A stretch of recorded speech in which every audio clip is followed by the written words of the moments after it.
This is Red Moon role-playing. That actually brings a question I want to ask. The lightning through this, while it's intermittent, it's a fast cycle. It's crackle, crackle, crackle, crackle. So it's enough persistent light. It's thin light, but it is light, and enough that you can see it by, especially with your inherent ability to see in the dark. So if you want to, you can extinguish your torches. Let me give you the good and bad of this. If you extinguish your torches, less likely that someone further in the corridor will see you coming. But if something happens to this magic rope, you will have no light whatsoever. Yeah, there's something a bit scary about that possibility. Well, can we not light them again if we need to? You can, but if, say, you get jumped in the dark and then the rope stops emitting lightning, then you'll have to spend actions to get light again. How quickly can we make fire? I mean, to what? Like, it's not like we have lighters, is it? I mean, it will take an action to use some flints to light it, but it will take a roll to make sure, because you're doing it under intense circumstances. So, best case scenario, 1 round. Worst case scenario, depending how bad your dice rolling is. All right. Well, I think you might be right, though. I mean, we might have to light them again, but at least it will be dark in that case. So hopefully whoever is coming for us, they will also not be able to see us. So maybe we put the torches out for now. What do you say? Yeah, this is fine. It's going to be fine. That's why there was a bit of light down this path. Comes from the lightning. Yeah. I'll put my torch out and continue ahead then. So you continue to walk through the cave system, and you start following the flickering lights. And like I said, it's almost like a strobing effect where the light flickers on and off, on and off, on and off, and it's a very slightly hypnotic effect to where you don't really know how much time passes before you realize that you're at a junction. There are now a left and a right passageway in front of you, and as you look up, you see that the rope has terminated in some kind of flat, thin metal box that's also affixed to the ceiling, and then there are now 2 ropes from that box, one going down each of the corridors in front of you, and again, both of them are also generating this flickering lightning, although one is more of a reddish color and one is more of a greenish color. Does the box seem like that's the origin point? Would you like to make a no arcana roll? Sure. Difficulty 10. You've got a pretty good sense of what's going on here now. 14. More likely what has happened is this is a device that has transmogrified slightly the arcane energy into 2 different forms of arcane energy. So basically the past rope or trunk, if you will, is almost like a tree where everything comes to this point, and then from here maybe one is aspected towards one kind of mystical energy and another path is aspected towards a different kind of mystical energy. Yanking this off the wall is probably not going to help us any. It will certainly stop the bifurcation of mystical energies. But it's not going to stop the flow. The energy will have to go somewhere, and somewhere probably would be you. I don't think we should touch that, tempting as it is. But that's very interesting, and I will keep note of it for if we pass this way on the way back and have managed to short out the effect. So, the left is red energy, right is green energy. Otherwise, the tunnels look more or less the same. They're both still very kind of cave formation, rocky. They're not unnaturally hewn. No one made these tunnels, but the energy does seem to be different in each one. Do colors mean different things to us cats? I mean, do colors have meanings in our society, or? Not that you know of in this case. You have house colors, for example, and colors are very important from a societal standpoint. But this is A, in the Doglands, and B, underground, and C, weird magic stuff. So what these colors could mean, they apparently mean something, but you don't have any possible cultural connection to what they could possibly represent. Well, green or red then? Which one should we go for? Yeah, I haven't sensed... Well, I did smell a dog down this route, but no sign of dog just yet. I look between the two Do you sense anything else around here? Do you smell anything? I look to Crow. I'll smell and see if I can figure anything out. I am quite good at that sort of stuff normally. I have search and I have I have a dot on cunning as well. Excellent. Go ahead and make a cunning roll. And because you have search, you can add +1 to your roll on top of it. That's a natural 20. You get a very, very... The energy is actually overpowering. The smell is very strong here. The energy itself has a scent. It smells like a metal and rainwater. But to the right, you do get a very faint smell of dog. And with your natural 20, also as you're breathing in, the air happens to go just the right way.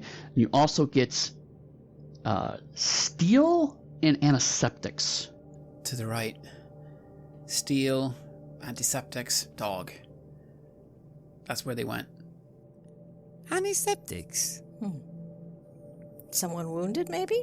Yeah. Or some kind of operation happening. You know, some kind of doctor doing something on someone. On a metal table. Very possibly. I'll lead the group down the right path then. You continue to walk down this passageway, and then after a few moments, you see that the rope has actually... There's another hole that's been drilled in the ceiling, and the rope has been pulled into that, and the energy going up with it. So if you want to, you could relight your torches to continue moving forward. I'll do that. Time shifts again, and once again we see 3 curious cats stalking the darkness. Cave walls with dripping stalactites slow their prowl as they make their way towards their enemy. And as they move forward, suddenly all 3 of you remember there's a pit trap in front of you, even though you've never been here before. And you skirt your way around the pit trap. Strange, weird, off-shadowy component. And you make your way to a door, a very normal-looking door with metal bonds. And you remember that there's a trick to this door. And almost instinctively you tap the side of it, and the door pops open. You pull the door aside, the opposite way it's supposed to open. And you step inside and you see a dog, a Papillon, strapped to a metal table. And around him you see there are mice and rats with white fur, and they're wearing leather coats. But they're all dead. Slain. Instead, next to them, you see 2 cats staring at you.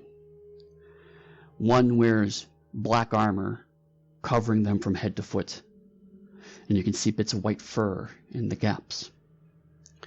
The other wears a velvet doublet over a silk shirt and trousers, all in black, gray fur and a white patch over one eye. You see them standing, trying to unstrap the dog. Lean white sable Papillon, large perky ears, wearing an azure and gold doublet over a white silk shirt. And the cats look up to you. Being the first one that comes in, I just let the others come in on either side of me, and I just put my paws to the sides, and I say, Well, thank you. Looks like you did the job for us. I think we'll be taking over from here, lads. Yes, I these 2 cats. They look dangerous, don't they? They look very dangerous. They're not... Specifically, they're wearing all black, which means they're not wearing any kind of house colors whatsoever. Even the Shadow Block, which are the cats that don't have a house that have banded together as kind of a political unit, their colors are black and gray. These are just all black. Yeah, we could maybe bring him to safety together. I kind of take a step back, trying to show that I'm not a threat. Because, well, presumably these 2 cats have just killed a lot of these rats. they look recently killed, yes? Oh yeah, very recently. There was a battle here moments ago. We didn't hear a thing. No, you didn't. Must have been quick. So I'll just try to not appear as a threat. I don't want to get the same treatment as the rats did. The cat wearing the doublet smiles at you, and the smile's just a little too big for his face. And he goes, I don't think so. This dog is ours now. I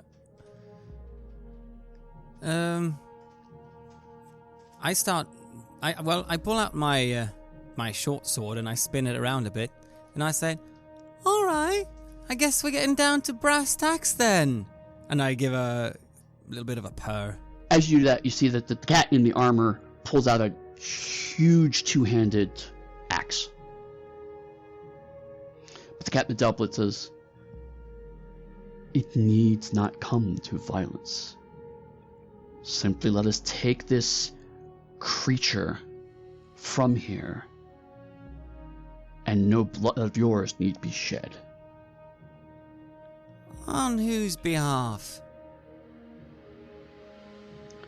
Let us just say, a house that will soon come to dominate all of the monarchies.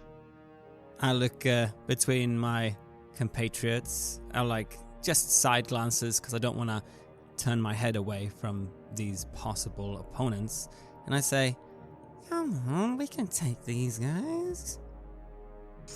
I've got my paw around my locket. I'm just kind of waiting, but Eris sort of gives a tiny little nod.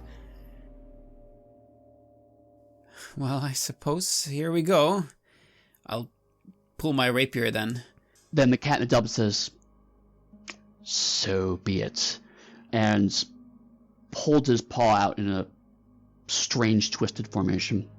We'll go ahead and roll initiative. Unlike a lot of other fantasy games, I only care about who rolls the highest initiative. That will be your agility.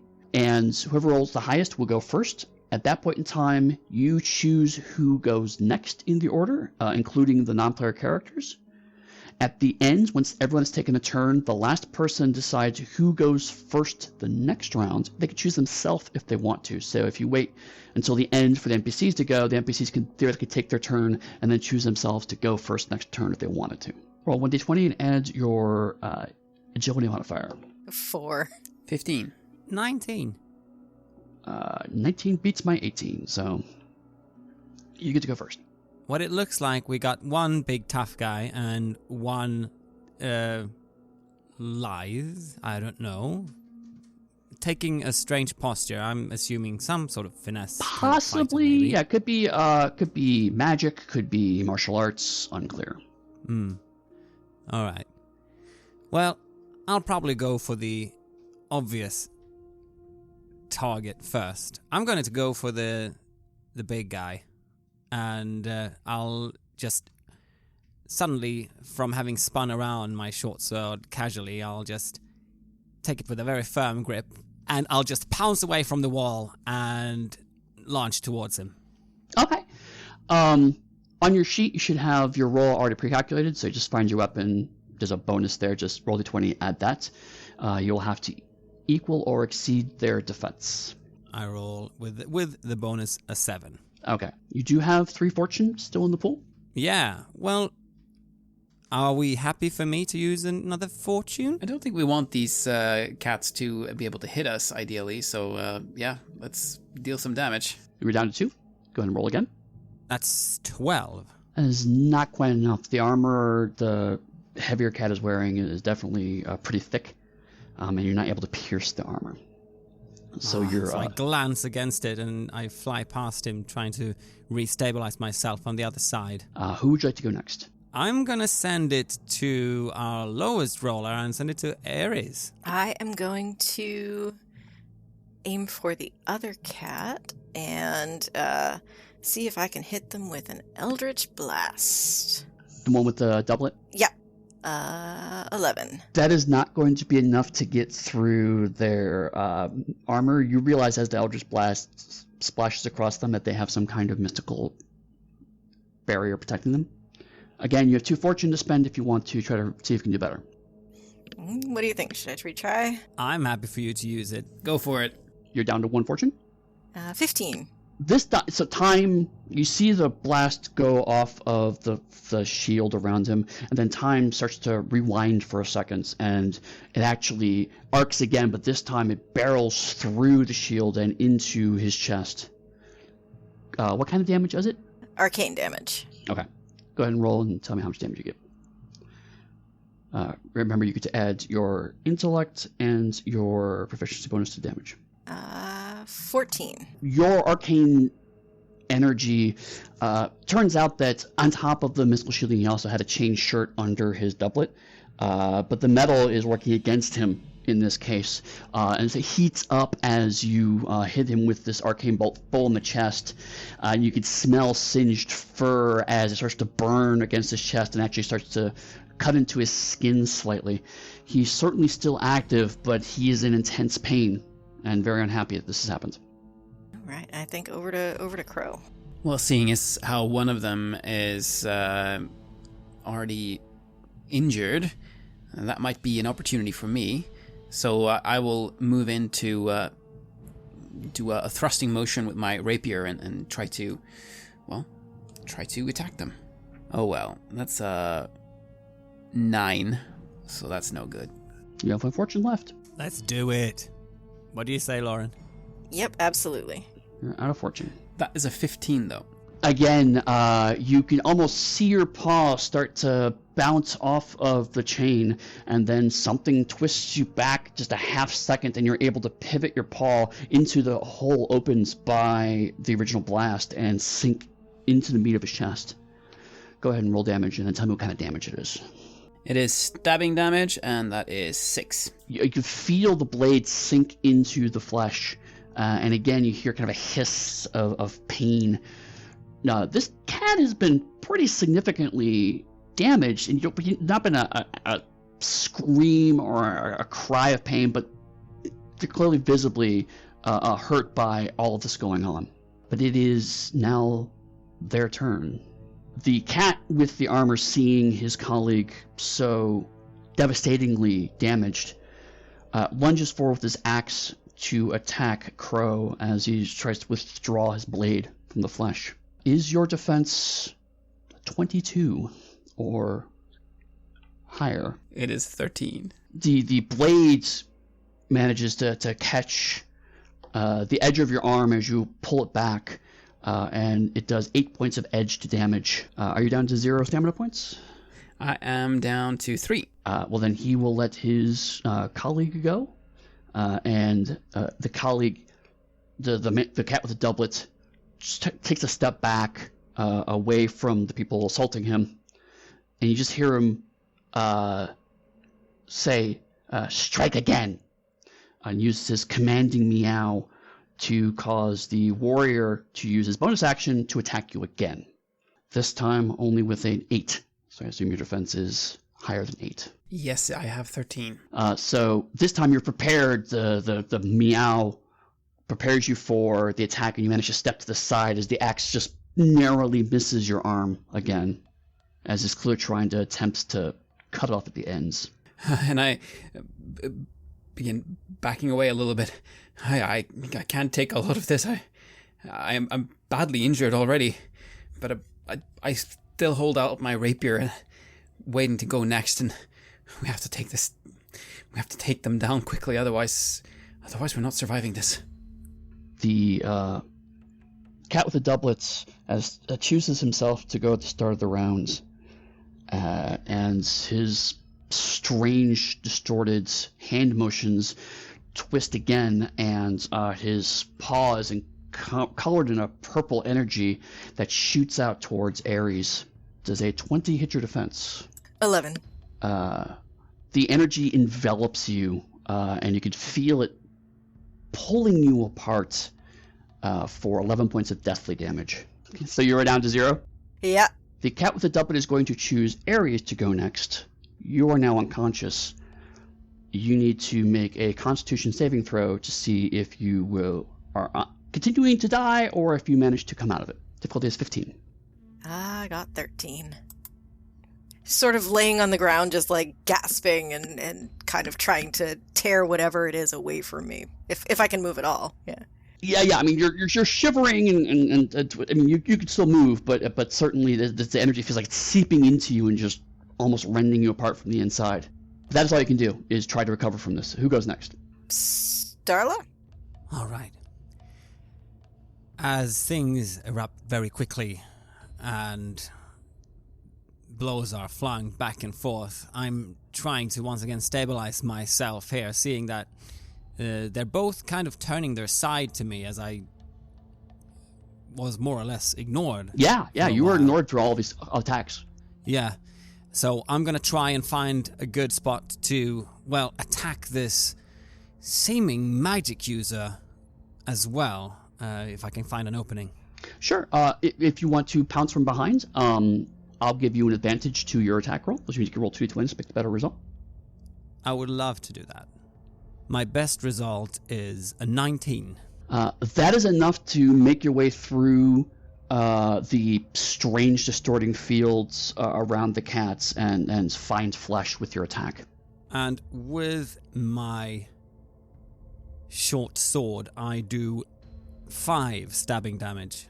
The sword makes its way through the back of the cat's neck, one of the gaps in the chain shirt, and you actually stab your way through the spine of the cat, and he immediately collapses at your feet. Got you. And next to act, then, will be Crow.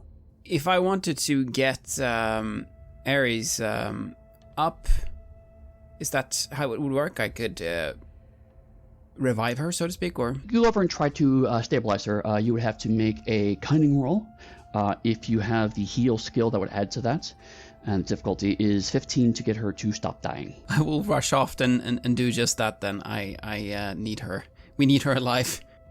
You were next to the cat in armor, right? I was before attacking the magic user, but the big one attacked me. He will try to take a swing at you as you go to help your friend. 12? 13, so just below.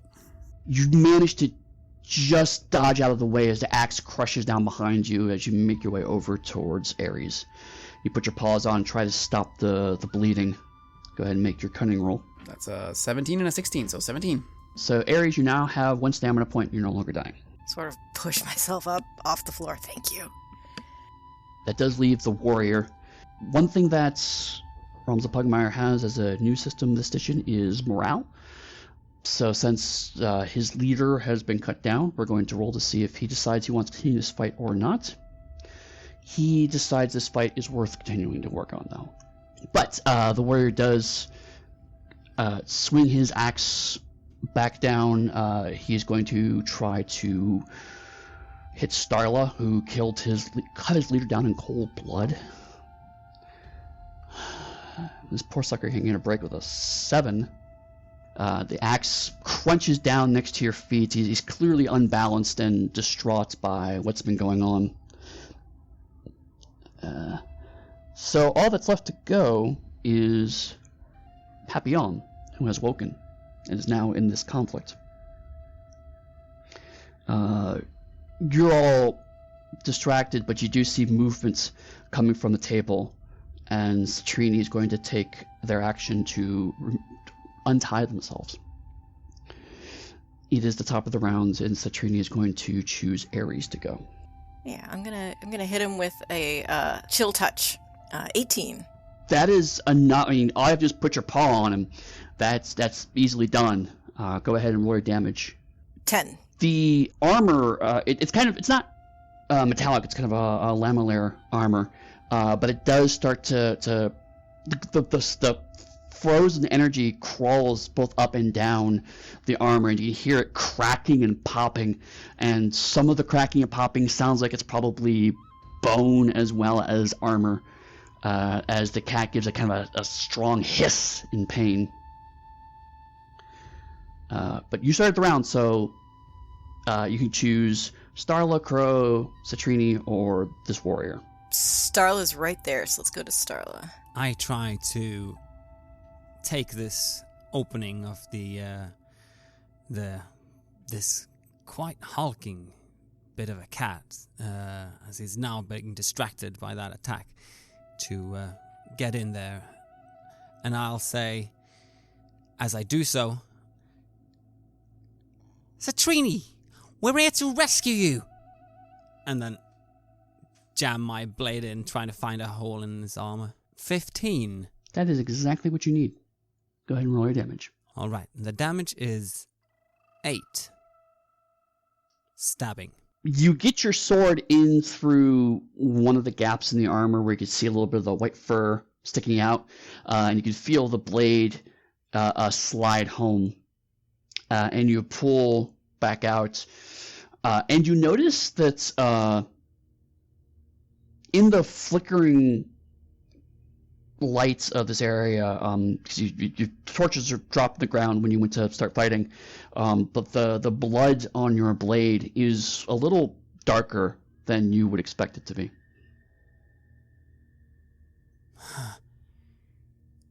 I don't have much time to think to myself, but as I see it, does that mean something to me? It's not natural. And if it's not natural, it's safest in your line of work to assume probably demonic influence. Until proven otherwise. I just shout out that. He's not natural. And then, having, I suppose, shouted at Citrini that we're here to help him, I'll do the off chance and hand the turn over to him. Citrini pulls himself off the table, shakes their heads, and starts patting themselves, trying to find something. Doesn't seem to find what they're looking for. So they pass the turn over to Crow. And having heard that this thing is not natural, I rush against it with my rapier and I yell, "You monster!" and I will smite it. Ooh, okay. But first I have to hit. 15. That's exactly what you need. Alright, so then smiting, it adds 2d8 of holy damage on top of the 1d8 plus 3 of normal damage. Is that correct? That is correct. And on top of it, this creature is weak to holy damage, so whatever holy damage you roll, please double the result. 8 of normal damage, 6 and 3, and then 18 of holy damage. So your rapier actually glows with white light as you stab into the armor. You're trying to look for a gap as usual, but that just slips a little bit and goes straight through the black armor like going through butter. The white light actually erupts from all of the gaps in the black armor, from the visor, from the areas around the arm, or the gaps under the armpits, the knee joints, and then the armor just collapses in upon itself, and black dust just sifts out from the remains of the lumps of armor, or the hunk of armor. I'm just panting, standing there. And then I fall down to the ground. You are out of combat. I quickly sheathe my short sword to not seem menacing towards what must be a very confused Citrini, and I say, all right. You all right there, buddy? As you're checking on Citrini, for the other characters who may be a little injured, you have the option now to lick your wounds. That's not necessarily literally, unless you choose to interpret that way. But what you can do is you kind of patch yourself up after the combat and roll a d4, and you get that many stamina points back. I very much want to do that. I get 2 points back, so I'm up to 5 now. Starla, your friends are desperately trying to just recover their breath, take a moment, hydrate, heal themselves, and are you like touching Citrini, just checking on them? You putting a arm around them? What are you doing? I'll just try and... I'm not very good with people, mind. I'm trying to get a read. Just don't want him to try and run out of here. So just trying to be, like, calming, trying to convince him that we are indeed friendly and that he is all right, I think. So if he will allow me to touch him, I will, like, slowly come up and kind of just try and be friendly and pat him in a way. Let's go ahead and make that a presence check to make sure that you're let them know that you're not here to hurt them. As a note, you do have 1 point in the fortune pool now for defeating 2 potential minions of the unseen. All right, good to know. Let's give it a try. Difficulty's 11. Well, I get a 12. So you kind of gently put a paw on the back, kind of that awkward pat, pat, pat. You okay, buddy? And Citrini's just shaking their head, like they have something in their ears, and then finally just jerks up and looks at you. There's a flash of something in their eyes, like a golden light or something, but then it's gone. And they say, "What? Yeah, I'm okay. I think. Who are you?" We are friends of Ginger's, all right? He sent us here. Well, not technically, but he helped us get here. To find you and make sure you are okay. And, well, we were hoping that you would come with us to the house of Angora, actually. Yeah, right. No, yeah, yes, you're Starla von Forest, and you're Crow von Rex, and you're Ares von Angora. That's right, and you came down the corridor and you followed the green lights and you came here, and now you want to take me to Angora. No, I can't go there. I squint at him as he recites our exact actions. Oh, all right. You can't go there. You're kind of seeing something I don't, I feel. Why would you not want to go there? Because I know what happens if you go there. Then things spiral out of control. No. I've tried to help you as much as I can. I tried to give you the things you needed, but you're still here, and that's good, but then you're going to take me away, and that I can't go to Angora, I can't go to Rex, I can't go to the dogs, I can't go to the house. Oh, no. So I'll then look over to the others. Well, all right. Seems like Citrini here knows a lot about what's going on, more than we do. I look questioningly at Ares, who might understand this a bit more.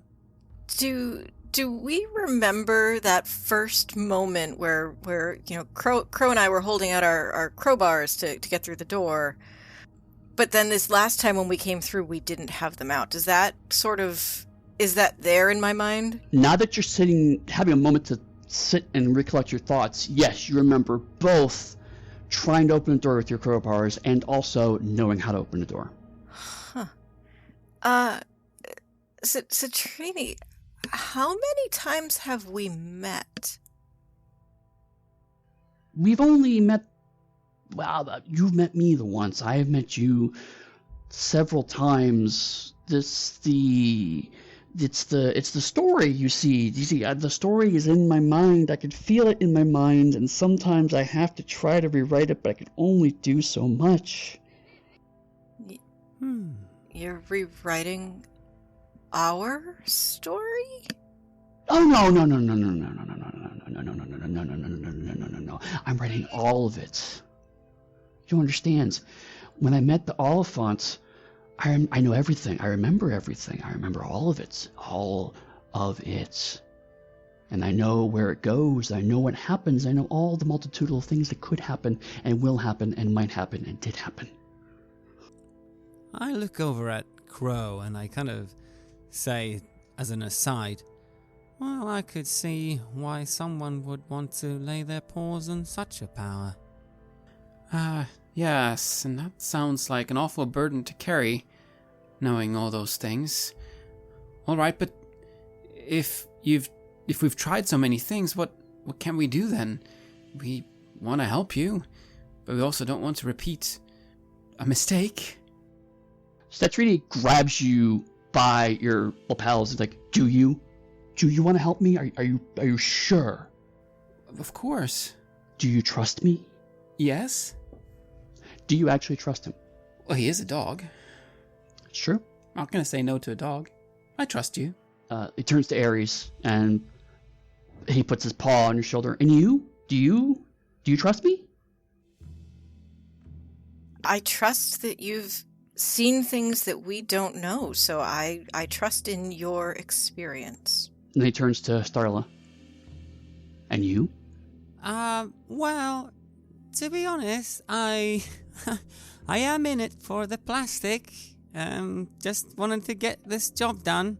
Seems a bit complicated now, but then again, she was the one coming to me to come along on the whole thing. I'll just leave it to you to decide what we do, and you're going to be the one bringing it back to the employer. Plastic. I can give you plastic. Plastic is not a problem. Plastic is easy. And I look at him, licking my lips tentatively.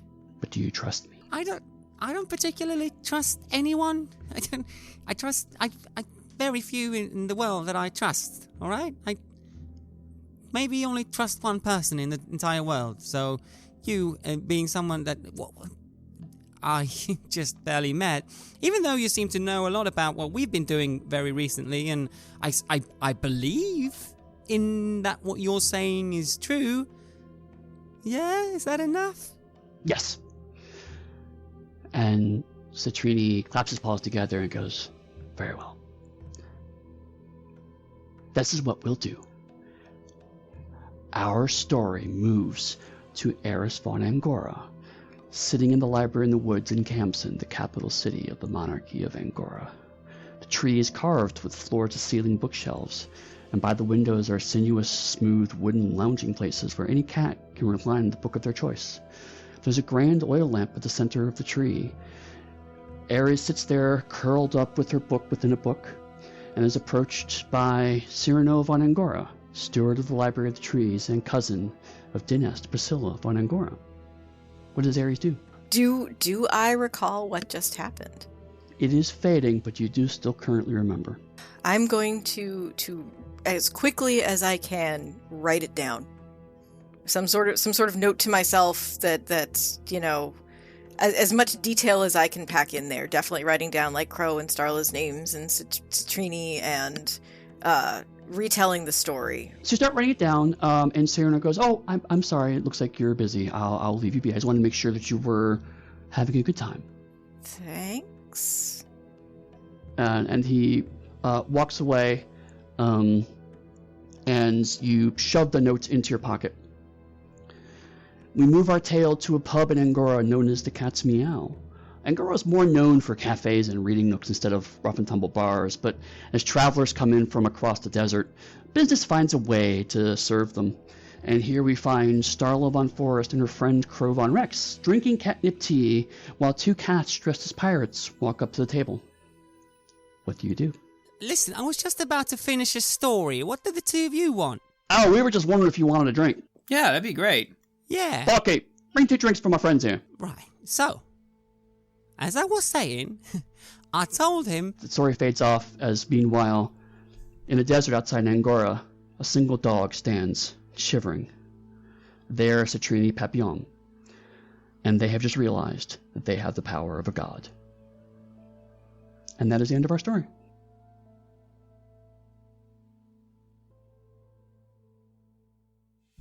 You have listened to an episode of Red Moon Roleplaying, where we played the scenario The Search for Papillon for Curious Cats of Mao and Realms of Pugmire, published by Onyx Path Publishing. The Curious Cats of Mao is now crowdfunding, and you can find the link in the show notes. Joining us for this scenario was Eddy, Webb, and Lauren Roy. The music was made by Ager Sonus and was used with permission from their label Crowdfunder. Check out their website at crowdchamber.bandcamp.com or their YouTube channel for some moody dark ambient for your gaming table. We would like to give massive thanks to our champions of the Red Moon, Martin Heuschober, Simon Cooper, David, Julia, Camilla, Bob Lange, Cameron, Antxon, Graham Barey, and Doug Thomson for their generous support. And we would of course also like to thank all of our other patrons. Without your support, the show would not be possible. If you want to support our work, please check us out on Patreon. You can get access to bonus campaigns for Cult Divinity Lost and Coriolis there, as well as get early and raw access to all of our recordings. You can also hear your name read on the show as a champion of the Red Moon, as well as play Cult with us. Most importantly, that support is what keeps the show going, so do check us out there. Thank you again for listening, and remember to always strive to be an excellent cat.